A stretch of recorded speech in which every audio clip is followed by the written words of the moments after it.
नमस्कार, कैसे हैं? नमस्कार, मैं हूं राकेश, आप लोगों के सामने स्वागत करता हूं। उम्मीद करता हूं आप सभी लोग बहुत अच्छे होंगे। और बीओ की परीक्षा के लिए यूपी पीसीएस आरओ, ये 3 बड़ी परीक्षा हैं।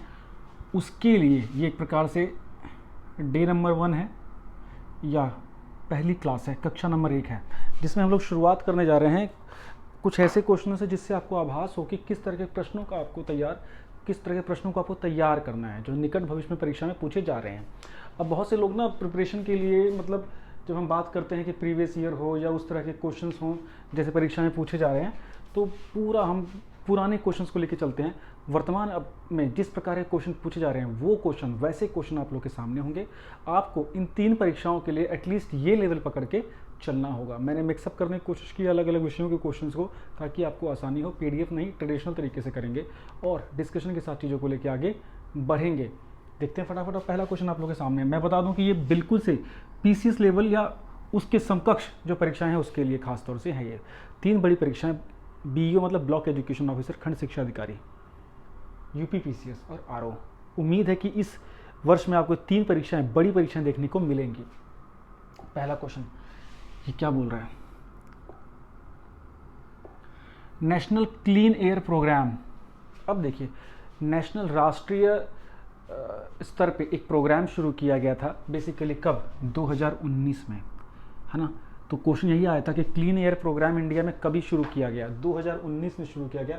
भारत, आपको पता है कि भारत के बड़े बड़े शहर दुनिया के सबसे ज़्यादा पॉल्यूटेड सिटीज़ में आते हैं, जैसे मुंबई हो गया, दिल्ली हो गया। दिल्ली तो काफ़ी ऊपर, उसके साथ एनसीआर में लगे कई सारे जिले हो गए। तो प्रदूषण मुक्त क्षेत्र बनाने के लिए कई बार ये बातें भी चल रही थी। इसके लिए एक नेशनल लेवल पे एक प्रोग्राम शुरू किया गया। ये प्रोग्राम का लक्ष्य क्या था? इसका लक्ष्य था कि पार्टिकुलेट मैटर 2.5 ppm और पार्टिकुलेट मैटर 10 ppm वाले, जो मतलब जो पार्टिकुलेट मैटर मतलब ये जो कण होते हैं, जो खास तौर से प्रदूषण के कण होते हैं इस साइज के, और इन्हीं को मापा जाता है ना। इसी के मापने से पता लगता है कि कहीं की एयर क्वालिटी इंडेक्स में इनकी कंसंट्रेशन जितनी है उसके हिसाब से पता लगता है कि कहीं किसी स्थान की एयर की क्वालिटी क्या है। जो एयर क्वालिटी इंडेक्स हम मापते हैं ना, उसमें बेसिकली ये 2 अलग अलग साइजेस के कण मापे जाते हैं। ये छोटा कण होता है PM2.5 और ये थोड़ा सा बड़ा कण होता है। PM2.5 ज़्यादा डेंजरस होता है, बिकॉज इससे हमारे नोस्ट्रिल्स होते हैं, जो नाक के हमारे जो छिद्र होते हैं, ये इसको ना रोक नहीं पाते नोस्ट्रिल्स, और ये हमारे चेस्ट में जाके बैठता है, लंग्स में जाके बैठता है। PM10 ये थोड़ा सा रुक जाता है ना, हमारे जो बॉडी है इसको नोस्ट्रिल से जो नोज के वो रोक लेते हैं। तो इनकी कंसंट्रेशन वातावरण में कितनी है इसी से पता लगता है। तो नेशनल क्लीन एयर प्रोग्राम जो था, इसका लक्ष्य था कि हमें 2024 तक, है ना, टारगेट क्या था कि 2024 तक PM2.5 की कंसंट्रेशन 30% रिड्यूस कर देनी है और PM10 की 20% रिड्यूस कर देनी है एटलीस्ट। ये था। और इसके लिए बेस ईयर क्या माना गया था? आधार वर्ष किसको माना गया था? 2017 को। तो देखो, ये क्वेश्चन ऑलरेडी आया हुआ है 2020 में, और इससे 3-4 क्वेश्चन कैसे सीधे सीधे बन सकते हैं, आपको इस प्रकार से प्रश्न देखने होंगे। चलिए फटाफट नेक्स्ट पॉइंट की ओर। अच्छा देखिए, ये क्वेश्चन हो गया। अब इस क्वेश्चन को बिल्कुल मत समझिएगा कि ये करंट अफेयर का क्वेश्चन है। जी नहीं, ये बिल्कुल स्टैटिक क्वेश्चन है। एनवायरमेंट और साइंस के रिलेशन से क्वेश्चन है ये। एसएनटी से रिलेटेड क्वेश्चन है ये। वर्तमान परिस्थितियों के ऊपर ये रिलेटेड क्वेश्चन है, और ये क्वेश्चन हमेशा पूछा जाएगा। क्लाइमेट एक्शन प्लान लगातार देखिए पूछा जा रहा है, ठीक है। तो ये हो गया। अब एग्रोनोमाई, ये एक पोस्ट थी। एग्रोनोमाई क्या मतलब? कुछ ऐसी जगह हैं जहाँ से आप श्योर होते हैं कि यहाँ से क्वेश्चन आने ही है। ऐसी एक है। प्राचीन कालों में जो कुछ बड़ी डायनेस्टी हैं, बड़े जो वंश हुए हैं, उसमें जो वहाँ पे पॉलिटिकल पोस्ट या एडमिनिस्ट्रेटिव, प्रशासनिक जो पद हुआ करते थे अधिकारियों के, वो बड़े फेमस हुआ करते थे। तो उसी में से इन्होंने कुछ क्वेश्चन पूछ लिए हैं, पूछते रहते हैं। तो ये एग्रोनोमाई, ये पोस्ट, सबसे पहली बात तो ये कि ये पद किसी एक अधिकारी का होता था। किसके काल में? किस वंश के काल में? तो ये था मौर्य साम्राज्य का। जो मौर्य वंश था, मौर्यन डायनेस्टी था, उसमें इस पद को बनाया गया था। और ये चंद्रगुप्त मौर्य के काल में बेसिकली इसके साक्ष्य मिलते हैं। तो चंद्रगुप्त मौर्य के टाइम के प्रशासनिक साक्ष्य कहाँ से मिलते हैं? इंडिका से। इंडिका एक बुक है जो कि मैगस्थनीज के द्वारा लिखी गई थी। मैगस्थनीज, सेल्यूकस निकेटर जो कि सिकंदर का सेनापति था, उसका दूत था मैगस्थनीज। वो जब मौर्य काल में आया था भारत में, है ना, दूत के रूप में आया था, तो उसने इंडिका नामक एक किताब लिखी थी। उसमें सारे साक्ष्य मिलते हैं। तो क्वेश्चन क्या आया था कि जो ये एग्रोनोमी है, इसका क्या कार्य होता था? ये तो ऑफिसर था, ये बता दिया इन्होंने। अब क्वेश्चन क्या क्या बन गए हैं? एक की ऑफिसर था ये, मौर्यन काल का, चंद्रगुप्त मौर्य के टाइम इसका पता लगता है, ठीक है। आगे भी कंटिन्यू हुए हैं। इनका कार्य होता था रिपेयरिंग का, रोडों को बनवाना, जलाशयों को बनवाना, उनका ध्यान रखना, है ना, ट्रांसपोर्ट की चीज़ों का देख रेख करना, मल्टीपर्पज़ थे ये बेसिकली, ठीक है। तो इंफ्रास्ट्रक्चरल डेवलपमेंट से रिलेटेड होते थे ये अग्रनोई, ठीक है। कितना सही क्वेश्चन है ये, ठीक है। एक समाहर्ता की पोस्ट आती है बिहार पीसीएस का, अगर आप कभी नोटिफिकेशन देखेंगे ना, आज भी उसमें डीसी को या डिप्टी कलेक्टर को समाहर्ता बोलते हैं। नेक्स्ट क्वेश्चन, अब ये 4 महाजनपद आए थे बच्चे, है ना, और इनके आगे ना वो रीजन लिख दिए थे, मैच करना था, ये क्वेश्चन था। महाजनपद एक ऐसा टॉपिक है जहाँ से गारंटी से क्वेश्चन आना चाहिए, हमारे इतिहास की पहली वो शुरुआत है जहाँ जो हमें उस पोर्शन के बारे में पता हुआ होना चाहिए। महाजनपद एक्चुअली होते क्या हैं? महाजनपद, आप अभी थोड़ा ट्रैवल कीजिए, दिल्ली से बाहर जाइए तो जगह जगह जो जिले होते हैं ना उनको जनपद बोला जाता है, ठीक है। जो डिस्ट्रिक्ट होते हैं उसको हिंदी में अभी भी जनपद बोलते हैं। ये क्या है जन, ये पद क्या है? ये बेसिकली जो प्राचीन काल में जन शब्द ना आर्यों के लिए यूज़ हुआ था, है ना, आर्यंस के लिए। आर्यंस जो आए थे भारत में, माना जाता है कि वो भारत में आके उन्होंने फिर उत्तर भारतीय पूरा आर्यों का ही था, और आर्यों को जन बोला जाता था और उनके पैरों को पद बोला जाता था। तो जहाँ जहाँ उनके पैर पड़े मतलब वो जनपद कहलाया। तो इसके अंतर्गत प्राचीन काल में भारत में करीब करीब 22 जनपद थे बच्चे, ठीक है।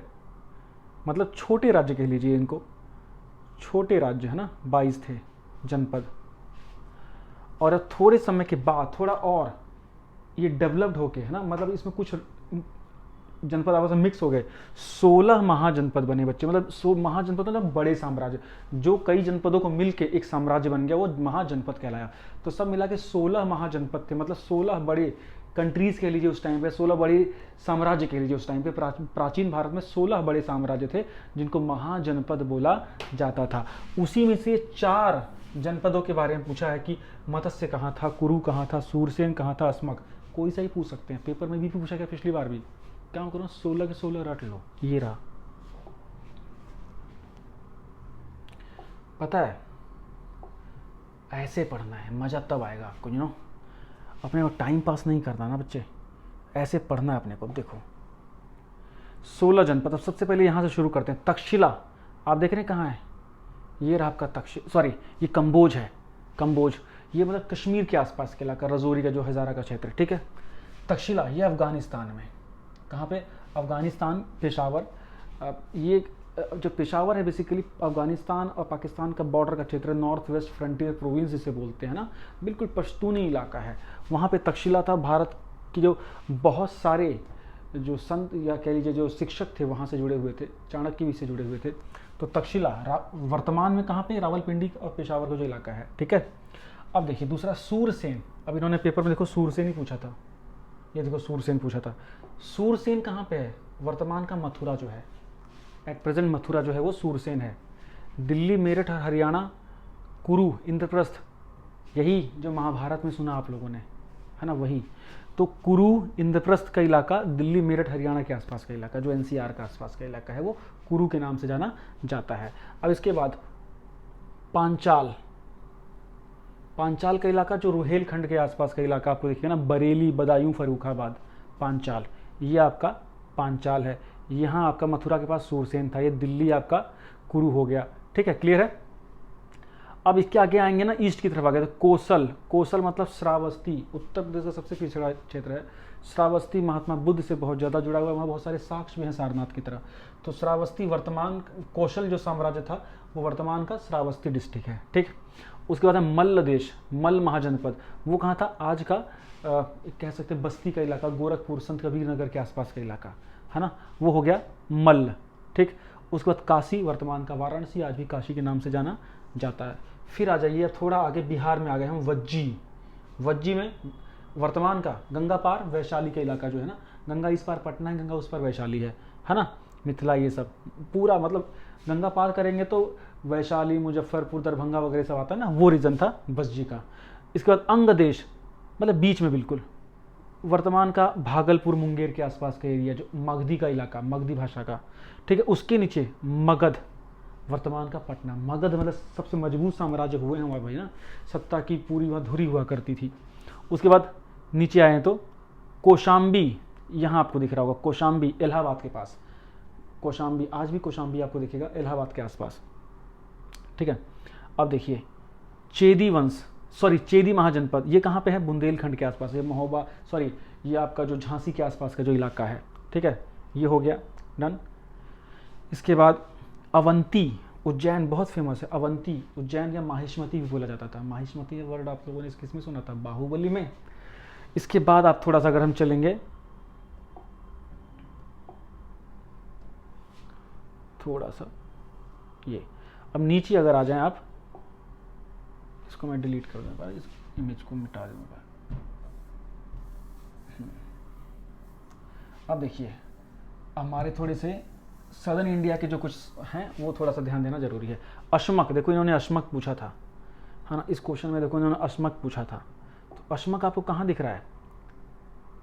कर्नाटका, इधर तेलंगाना या वर्तमान में है आंध्रा कर दीजिए, है ना, इन सब के पास का क्षेत्र है यहाँ का, ये आपका अश्मक हो गया। ये क्या हो गया? अश्मक।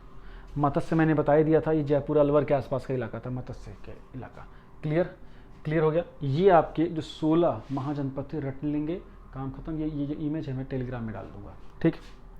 बीओ और पीसीएससी क्लासेस 31 जुलाई से स्टार्ट हो रही हैं, बिल्कुल अलर्ट रहिए और जान लगा के प्रिपरेशन करिए। नेक्स्ट है एक डॉक्यूमेंट था, ये एक डॉक्यूमेंट था अवर फ्यूचर के नाम से। क्या था ये? एक डिक्लेरेशन हुआ था 1987 में बच्चे। कब हुआ था? 1987 में। 1987 में यूनाइटेड नेशन की एनवायरनमेंट और वर्ल्ड एनवायरनमेंट की सुरक्षा के लिए, वर्ल्ड एनवायरनमेंट कंजर्वेशन के लिए एक समिट हो रहा था, जिसमें कि नॉर्वे के जो उसमें प्रधानमंत्री थे ब्रुटलैंड, है ना, उन्होंने अध्यक्षता की थी। और उस बैठक में एक डॉक्यूमेंट जारी हुआ था आवर फ्यूचर के नाम से, है ना। उसमें जो बैठक हुई थी और जो जिसने डॉक्यूमेंट जारी किया था, जिस कमीशन ने, उसको ब्रुटलैंड कमीशन भी बोला गया था, वो भी ध्यान देना होगा आपको। तो कई सारे ये नॉर्वे के पीएम थे ब्रुटलैंड, है ना, इन्होंने इनके एक कमीशन ने, इनके समूह ने एक घोषणा पत्र जारी किया जिसे कॉमन फ्यूचर जो बोला गया, और ये था सस्टेनेबल डेवलपमेंट को लेके, सतत विकास को लेके। तो सतत विकास से संबंध है आवर कॉमन फ्यूचर नामक डॉक्यूमेंट का, जो कि 1987 में रिलीज़ हुआ था, 1987 में यूएन के एनवायरमेंटल डेवलपमेंट की बैठक में, ठीक है। तो बहुत ही इंपॉर्टेंट है, और यहाँ ये सीधे क्वेश्चन पूछा गया था। ऐसे क्वेश्चन आपको पकड़ के चलने हैं। नेक्स्ट क्वेश्चन क्या बोल रहा है? सिक्किम का भारत में विलय किसने करवाया?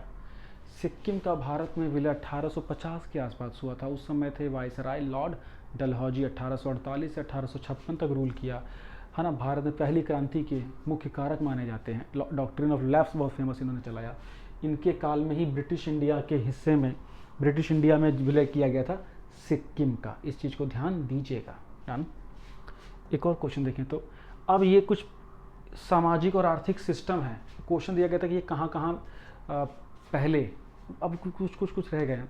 ये एक सामाजिक और आर्थिक ढांचागत सिस्टम थे जो कि कहाँ कहाँ एग्जिस्ट करते थे। जैसे जजमानी व्यवस्था आप लोगों ने सुना होगा, जो नॉर्थ इंडिया के खास तौर से यूपी बिहार के जो लोग होंगे उनको पता होगा। जजमानी व्यवस्था होती थी जो हमारे पूर्वांचल में, बिहार में, यूपी आगे जाएंगे ईस्ट की तरफ, तो व्यवस्था होती थी जिसमें कि ये एक सामाजिक और आर्थिक व्यवस्था थी, जिसमें जो गांव का जो मजबूत वर्ग होता था वो गांव के कमज़ोर वर्ग, जो कमज़ोर वर्ग होता था वो उनके ऊपर आश्रित होता था। वो उनके घरों पे काम करते थे, उनके लिए उनकी सेवा करते थे, उनके कार्य करते थे, और उसके बदले में वो जो मजबूत वर्ग था वो उन्हें अनाज देते था। इस तरह से उनके जीवन के लालन पालन के कार्य करता था। तो ये थी जजमानी व्यवस्था। तो जो इसमें जमींदार थे या जो बड़े लोग थे उनको जजमान बोला जाता था, ठीक। अब देखिए दूसरा है 12 बलुतेरार, है ना। ये बेसिकली इसी प्रकार की व्यवस्था थी महाराष्ट्र में, ठीक है, दक्कन के इलाके में। फिर है मिरासी, ये रिलीजियस डांसेस का डांस ग्रुप था, ये आपका कर्नाटका के आसपास के रीजन के। तो इस टाइप की व्यवस्था आपको सुननी पड़ेगी, कई जगह के क्वेश्चंस निकालने पड़ेंगे।